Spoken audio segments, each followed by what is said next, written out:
मैं प्रकाश चंद्र चौरसिया, सिवनी, मध्य प्रदेश से। आज हम क्रियात्मक अनुसंधान के संबंध में चर्चा करेंगे और यह देखेंगे कि क्रियात्मक अनुसंधान क्या है और कैसे इसका लेखन कार्य किया जाता है।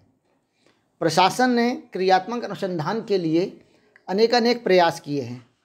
उनका ये मानना है कि क्रियात्मक अनुसंधान शिक्षा के क्षेत्र में एक नवाचार के रूप में भी प्रस्तुत हो सकता है, क्योंकि स्थानीय स्तर पर जो शिक्षकों को समस्याएं आती है उनका समाधान वह अपने फील्ड पर, अपने कार्यक्षेत्र पर रहकर जितने अच्छे से कर सकता है, कोई अन्य व्यक्ति उनका समाधान उतने अच्छे से नहीं कर सकता।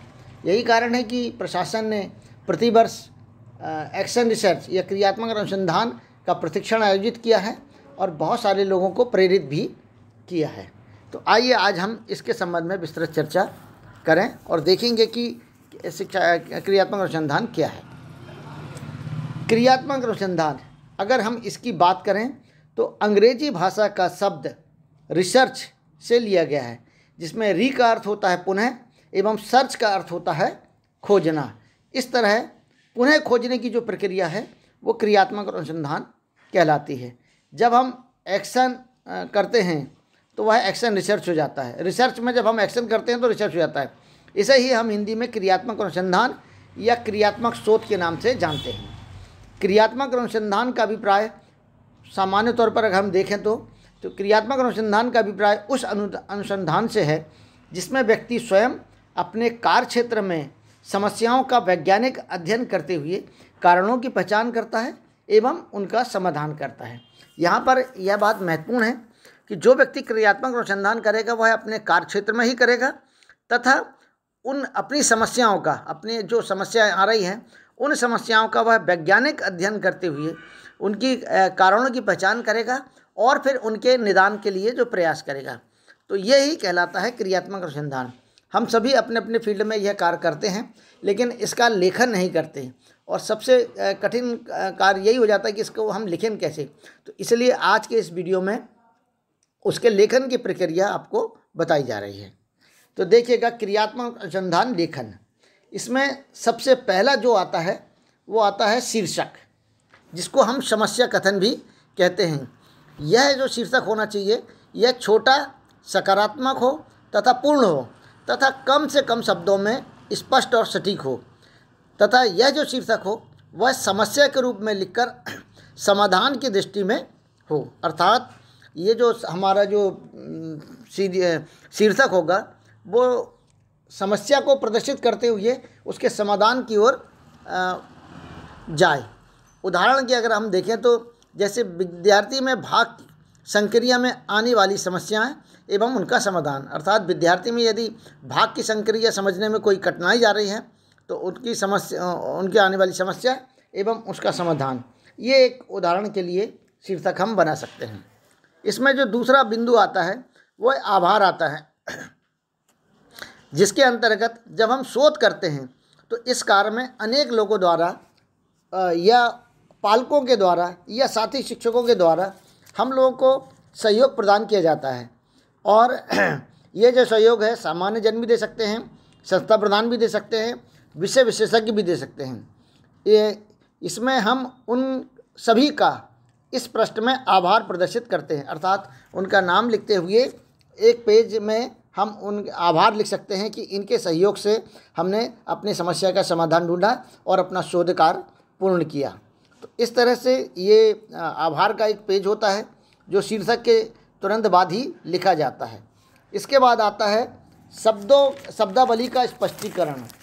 हम अपने शोध कार्य में जब लेखन कार्य करते हैं तो शोध में कुछ ऐसे शब्द आते हैं जिनका स्पष्टीकरण आवश्यक हो जाता है ताकि शोध पढ़ने वाला उसको स्पष्ट रूप से समझ सके।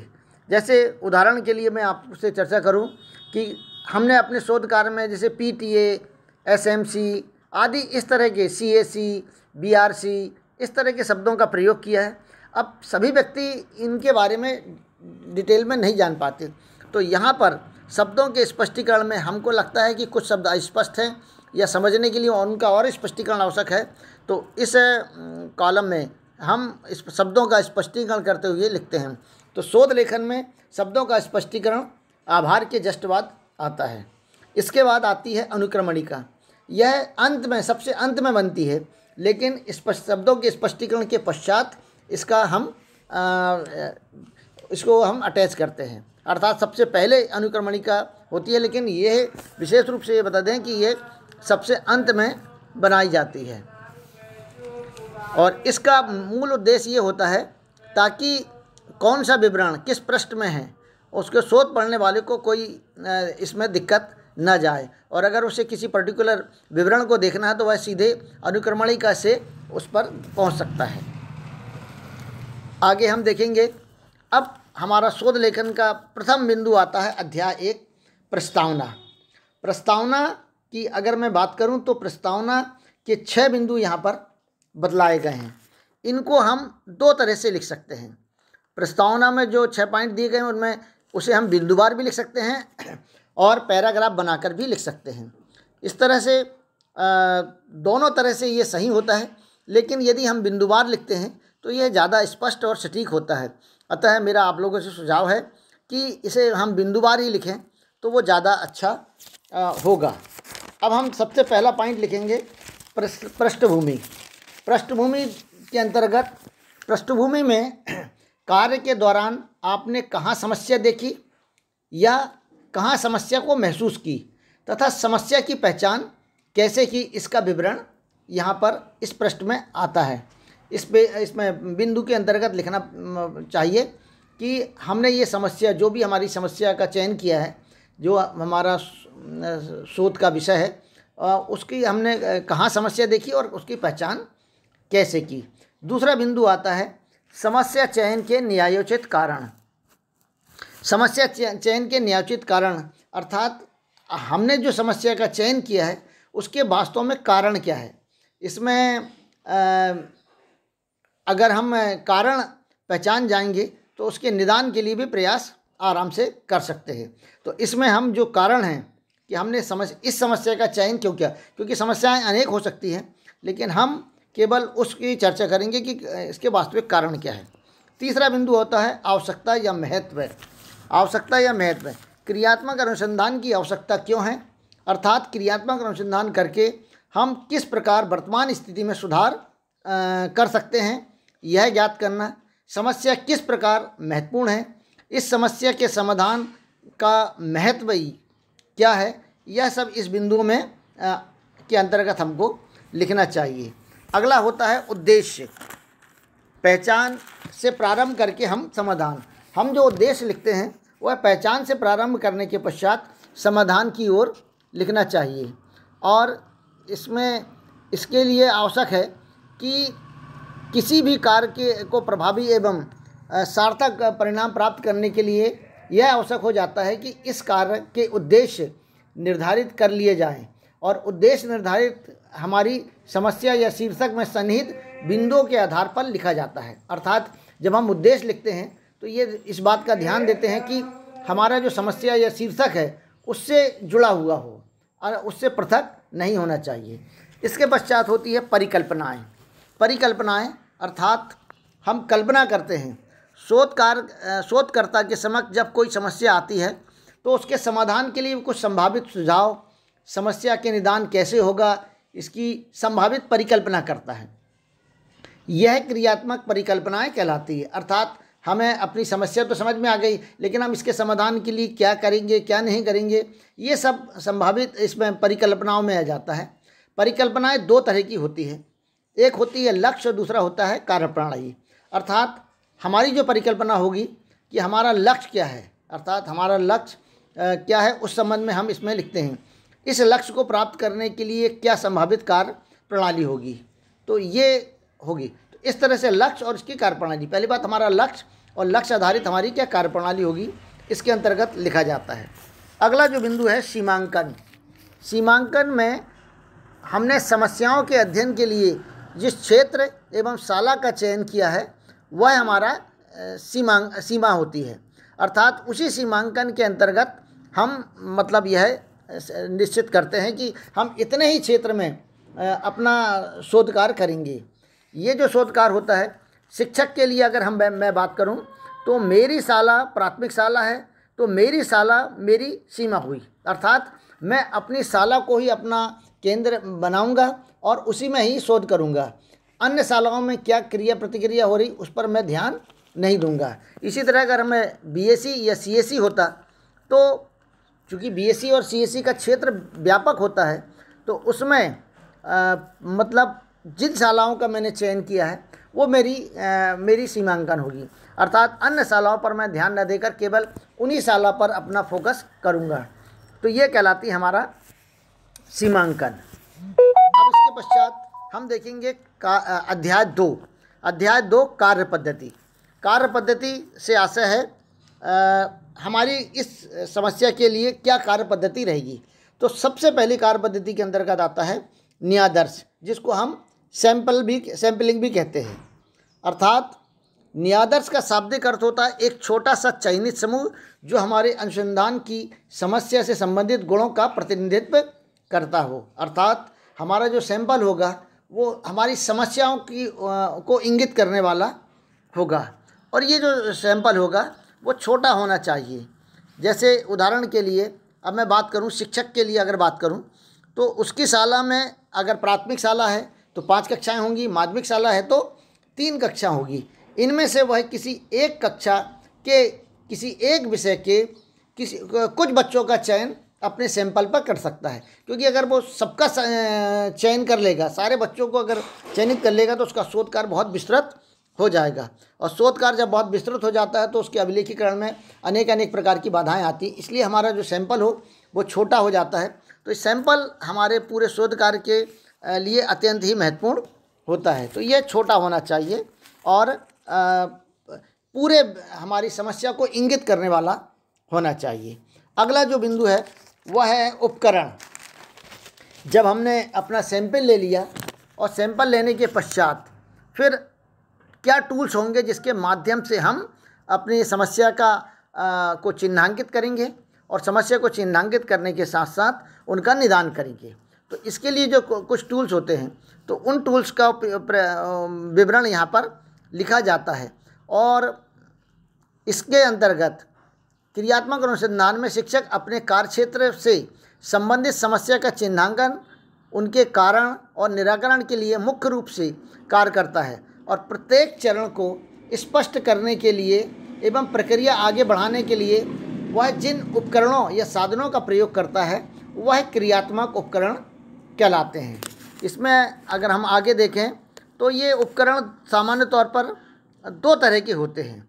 पहले की अगर हम बात करें तो प्रथम प्रकार के उपकरण का प्रयोग प्रदत्त संग्रहण, डाटा संग्रहण के लिए होता है। इसमें प्रश्नावली, परीक्षण, साक्षात्कार, अनुसूची आदि का विवरण आता है। और द्वितीय प्रकार के जो उपकरण होते हैं वो होते हैं जिसमें चयनित शब्द सूची रहती है, कार्यकलापों की रूपरेखा रहती है, सहायक सामग्री रहती है, विशिष्ट प्रकार की सामग्री आदि भी इसमें उपकरणों में आती है जिनका प्रयोग हम अपने उसमें करते हैं। तो इस तरह से इन उपकरणों का प्रयोग हम करते हैं। यहाँ पर इस बात का ध्यान देना जरूरी होता है कि उपकरणों का ब्लूप्रिंट होना चाहिए जो अंत में परिशिष्ट में भी लगाया जाता है। अगला बिंदु है हमारा उपचारात्मक समय चक्र विभाग। जब हमने सैंपल चयन कर लिया, उपकरणों को देख लिया, तो उसके पश्चात आता है हमारा उपचारात्मक समय चक्र विभाग। उपचारात्मक समय चक्र विभाग अर्थात हमारा एक टाइम टेबल सेट हो जाता है कि हम कब कब क्या क्या करेंगे। और ऐसा करने से फ़ायदा ये होता है कि ऐसा करने से हमारा शोध कार्य बिल्कुल विधिवत चलता रहता है और समय सीमा के अंतर्गत हम उसका निदान भी ढूंढ लेते हैं। तो ये कहलाता समय चक्र विभाग और इसका होना, इसका अभिलेखीकरण में इसका विवरण भी 2.3 के पॉइंट में हमको देना चाहिए कि हमारा टाइम टेबल क्या होगा, कब क्या क्या करेंगे। उसके पश्चात होता है चौथा कार्य प्रणाली। अब सैंपल का चयन भी हो गया, उपकरण भी मिल गए, टाइम टेबल भी बन गया। इसके पश्चात हम इसको कार्य रूप में देना शुरू कर देते हैं। तो हमारी जो कार्य प्रणाली होगी, सबसे पहले समस्या को जानने के लिए हम पूर्व परीक्षण करते हैं जिसको हम प्री टेस्ट भी कहते हैं। पूर्व परीक्षण करते हैं जिसको हम प्री टेस्ट कहते हैं और प्री टेस्ट के आंकड़े से हम ये जानने का प्रयास करते हैं कि समस्या कहाँ कहाँ है। उसके पश्चात उसके उपचार का विवरण, उपचारात्मक विवरण करते हैं। उपचार का विवरण यहाँ पर लिखना चाहिए कि हम अब उसको समस्या के समाधान के लिए उपचारात्मक क्या क्या गतिविधियाँ करेंगे, उसका विवरण यहाँ लिखा रहता है। उसके पश्चात आता है पश्च टेस्ट, या जिसको पोस्ट टेस्ट भी कहते हैं।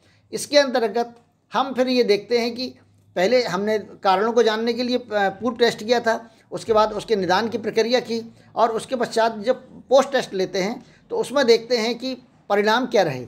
अगर पूर्व टेस्ट से सुधारात्मक रहा तो हम इस मामले में सफल रहते हैं, अर्थात समस्या क्या थी और कितने प्रतिशत समस्या का समाधान हो गया, ये पश्च टेस्ट में हमको देखने को मिल जाता है।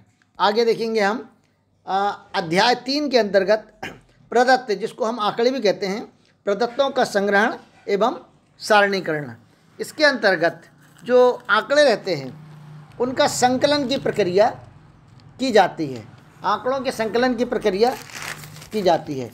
जैसे प्रदत्तों का संग्रहण, पूर्व परीक्षण, उपचारात्मक कार्य एवं पश्च परीक्षण मॉनिटरिंग, प्रदत्त के आंकड़े किस प्रकार तथा कैसे संग्रहित करेंगे, इसका विवरण यहाँ पर लिखा जाता है। और इसमें 2 तरह के आंकड़े रहते हैं। एक होते हैं प्राथमिक आंकड़े, जिसको हम स्वयं फील्ड में जाकर स्वयं से जुटाते हैं, और दूसरे प्रकार के आंकड़े कहलाते हैं द्वितीयक आंकड़े। जो द्वितीयक आंकड़े होते हैं वो अन्य किसी व्यक्ति के द्वारा जुटाए जाते हैं, लेकिन हम उसका अपने शोध कार्य में प्रयोग करते हैं। तो इन दोनों तरह के आंकड़ों का प्रयोग जब हम करते हैं तो इसमें अभिलिखित होना चाहिए कि किस तरह के आंकड़े आपने स्वयं जो जुटाए हैं वो वाले हैं, या फिर अन्य व्यक्तियों के द्वारा जो जुटाए गए वो आंकड़े। इसका विवरण यहाँ पर आ जाता है। इसके पश्चात आता है प्रदत्तों या आंकड़ों का सारणीकरण। सारणीकरण से आशय उनकी सारणी बनाई जाती है। आंकड़ों के जो प्राप्त होते हैं उनकी हम सारणी बनाते हैं, और सारणी बनाते हैं तो ये जो उपरांत सारणी का होगा, सारणी बनाई जाएगी वो टेबुलेशन फॉर्म में हो, अर्थात टेबल में हो तो ज़्यादा अच्छी तरह होती है। इसमें हम दंडारेख, पाई चार्ट आदि भी बना सकते हैं, और आदि का भी प्रयोग हम इसमें कर सकते हैं। तो इस तरह से ये हो जाता है आंकड़ों का मतलब सारणीकरण। सारणीकरण करने से हम निष्कर्ष में बहुत अच्छी तरह से पहुंच सकते हैं। आगे देखेंगे हम प्रदत्तों का विश्लेषण, अर्थात जो आंकड़े आते हैं हम उनका विश्लेषण, अर्थात इसके अंतर्गत हम देखें कि आंकड़ों के आधार पर सारणी का अध्ययन करते हैं एवं उनका विश्लेषण करते हैं, एवं विश्लेषण एवं व्याख्या करते हैं। यहाँ पर जो हम व्याख्या करते हैं या विश्लेषण करते हैं उनमें महत्वपूर्ण बिंदु ये होते हैं कि हमारे जब व्याख्या करते हैं तो हम किस हद तक हमारी समस्या का समाधान हुआ, आंकड़ों को कैसे लिखा गया, तथा आपका ग्राफ क्या बता रहा है। हमने ग्राफी उदाहरण करे हैं तो आपका ग्राफ क्या बता रहा है, क्या ग्राफी रूपांतरण है, क्या रेखी रूपांतरण है, और ये किस ओर इंगित कर रहा है, और सुधार आया तो कैसे आया, और यदि नहीं आ पाया तो क्यों नहीं आ पाया। तो इसमें इस विश्लेषण के अंतर्गत हमको ये पता लग जाता है कि वास्तव में क्या है, और इसमें निष्कर्ष पर भी हम निकल जाते हैं। इसके पश्चात आ जाता है अध्याय 5 के अंतर्गत परिकल्पनाओं का सत्यापन। शोध करते समय हमने बहुत सारी परिकल्पनाएं की थी कि हम ऐसा करेंगे तो ऐसा होगा, ये परिकल्पनाएं उस वक्त की थी, लेकिन चूँकि अब रिजल्ट आ चुका होता है तो हम ये पता लगा सकते हैं कि हमारी परिकल्पनाएं कितनी सत्य रही, अर्थात किस स्तर तक हमको सफलता मिली और किस स्तर तक हम सफल नहीं हो पाए।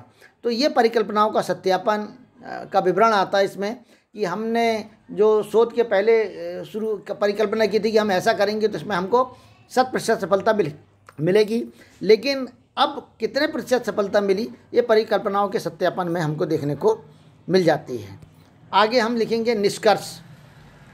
इसमें हमारा शोध सफल रहा कि नहीं रहा, और सफलता मिली तो क्या समस्या का पूर्णतः समाधान हुआ या नहीं हुआ, ये निष्कर्ष में हम लिख देते हैं। और ये जो निष्कर्ष होता है इसको अगर हम इस निष्कर्ष को यदि हम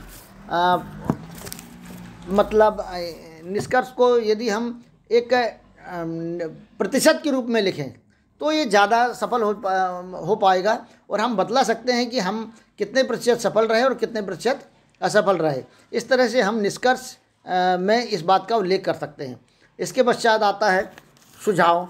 क्रियात्मक अनुसंधान के संबंध में अपने शोध अनुभव से अन्य लोगों को सुझाव देना, अर्थात जब शोध प्रक्रिया पूर्ण हो जाती है और निष्कर्ष निकल जाते हैं तो हम अपने अनुभवों से अन्य व्यक्तियों को, जो चाहे विद्यार्थी हो सकते हैं, पालक हो सकते हैं, हमारे अन्य साथी शिक्षक हो सकते हैं, या अन्य कोई भी शिक्षा विभाग से जुड़ा हुआ अधिकारी या कर्मचारी हो सकता है, हम उनको आवश्यक सुझाव दे सकते हैं कि ऐसा करने से ऐसा होता है। इस तरह के सुझाव का विवरण यहाँ पर लिखा जाता है। अगला जो बिंदु होता है शोध कार्य में हुए खर्च का विवरण, अर्थात शोध कार्य में कितना खर्च हुआ है इसका विवरण हमको यहाँ पर देना रहता है। ये विवरण जो रहता है टेबल फॉर्म में दें एवं मदवार विवरण दें कि किस किस मद में कितना कितना खर्च हुआ, ये इसमें लिखा जाता है। अगला हम देखेंगे परिशिष्ट के अंतर्गत टूल्स, उपकरण का जो कापी होती है, सूची होती है, ये जो उपकरण रहते हैं उनका जो ब्लूप्रिंट रहता है वो इस परिशिष्ट में हमको लिखना चाहिए। इसके पश्चात संदर्भ ग्रंथ, शोध करते समय जिन संदर्भ ग्रंथों की सहायता ली गई थी उनका विवरण भी इस परिशिष्ट में हम लिख सकते हैं। साथ ही अन्य फोटोग्राफ वगैरह हैं और उसको भी हम यहाँ पर लगा सकते हैं। इस तरह से इन अध्याय 9 तक के बिंदुवार अगर हम लिखें तो हमारा ये शोध कार्य कंप्लीट होगा।